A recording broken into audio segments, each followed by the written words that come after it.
राजा और पुजारी की कहानी। बहुत समय पहले जावा नाम का साम्राज्य हुआ करता था। वहाँ सीधी मानतारा नामक एक ब्राह्मण रहता था। वह बहुत ज्ञानी था। राजा भी उसके ज्ञान से काफी प्रसन्न रहते थे। इसलिए उन्होंने ब्राह्मण को सारी सुख सुविधाएं दे रखी थी। कुछ समय बाद सीधी मांत्रा ने एक खूबसूरत कन्या के साथ शादी कर ली। विवाह के कुछ समय बाद उन्हें एक बेटा हुआ जिसका नाम मानिक रखा गया। सीधी मांत्रा का बेटा मानिक जैसे जैसे बड़ा होता गया उसकी भी बुद्धि अपने पिता के जैसे बढ़ती चली गई। मानिक के ज्ञान से राजा भी काफी प्रसन्न रहते थे। धीरे धीरे मानिक को पूरे राज्य में अपने पिता जैसा सम्मान मिलने लगा। इतनी अच्छाइयाँ होने के साथ साथ मानिक की एक बुरी आदत थी। वह दिन रात जुआ खेलता था। इस खेल में वह ऊंची बोली लगाने के बावजूद भी हार जाता था। धीरे धीरे करके उसने अपने माता पिता की सारी संपत्ति जुए में बर्बाद कर दी। यही नहीं, इस खेल के चलते उसने कई गांव वालों से भी उधार लेना शुरू कर दिया। यह सब देख उसके माता पिता काफी दुखी रहते थे। लाख कोशिशों के बावजूद भी वे अपने बेटे के इस गंदी आदत को नहीं छुड़ा पाए। एक दिन गांव के लोगों ने मानिक से अपने उधार चुकाने के लिए कहा। मानिक तुरंत अपने माता पिता के पास पहुंचा और कहा, पिताजी मेरी मदद कीजिए। आप तो इतने ज्ञानी हैं, कृपया कर मुझे कुछ रास्ता बताइए। सीधी मांत्रा से अपने बेटे का यह दुख देखा नहीं जा रहा था। वह अपने पुत्र को दुखी देख बहुत व्याकुल हो रहे थे।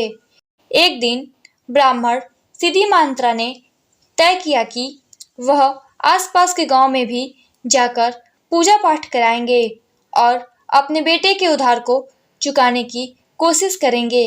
हालांकि सीधी मांत्रा के मन में यह चिंता हमेशा रहती थी कि पूजा पाठ करके बेटे के उधार के सारे पैसे उतार पाना मुनासिब नहीं है।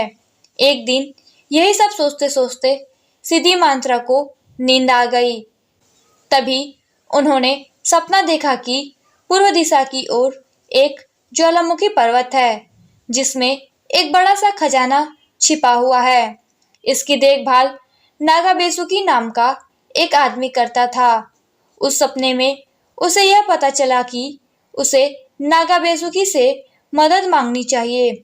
जब सीधी मांत्रा की नींद खुली तो वह काफी चकित हुआ। उसने तुरंत सारी बातें अपनी पत्नी को बताई। सीधी मांत्रा की बात सुनकर उसकी पत्नी ने कहा कि एक बार हमें इस बारे में पता करना चाहिए, शायद हमें सच में मदद मिल जाए। उसने कहा, चलिए हम दोनों साथ चलते हैं। आखिरकार हमारे लाड़ प्यार ने मानिक को बिगाड़ा है। सीधी मांत्रा अपनी पत्नी की बात से राजी हो गया। अगली सुबह दोनों उस पर्वत की ओर जाने के लिए निकल पड़े।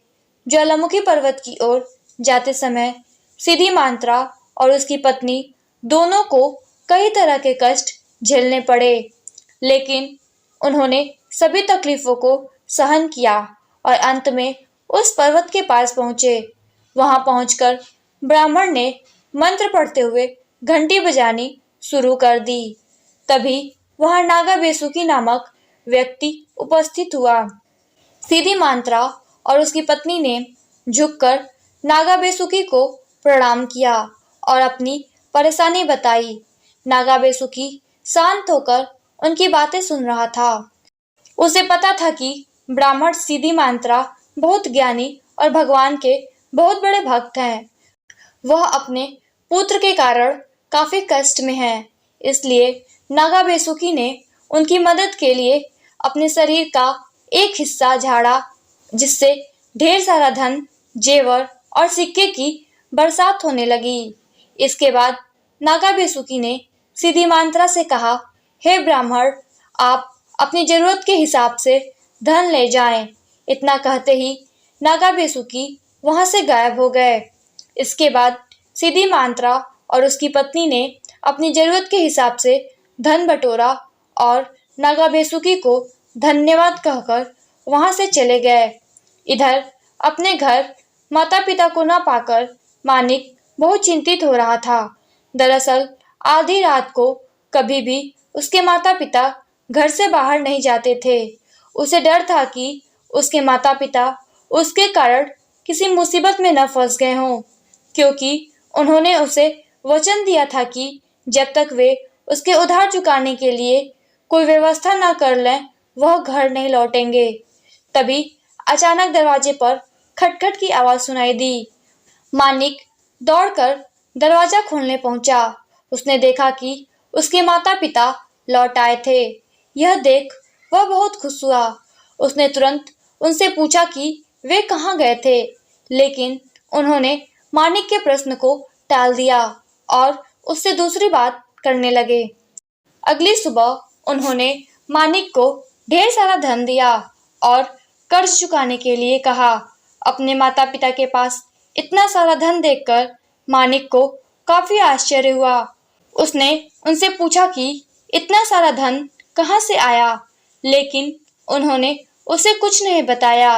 अंत में मानिक को अपनी गलती का एहसास हुआ और उसने अपने माता पिता से माफी मांगी और उन्हें वचन दिया कि वह अब दोबारा ऐसी गलती नहीं करेगा। इसके साथ ही वह अपने माता पिता के साथ पूजा पाठ में जुट गया।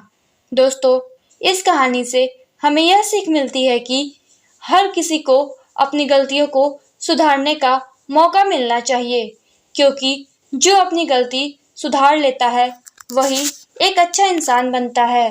दोस्तों, अगर आप लोगों को यह कहानी अच्छी लगी तो इस वीडियो को लाइक कीजिएगा और ऐसे ही और प्यारी कहानियाँ सुनने के लिए इस चैनल को सब्सक्राइब कीजिएगा।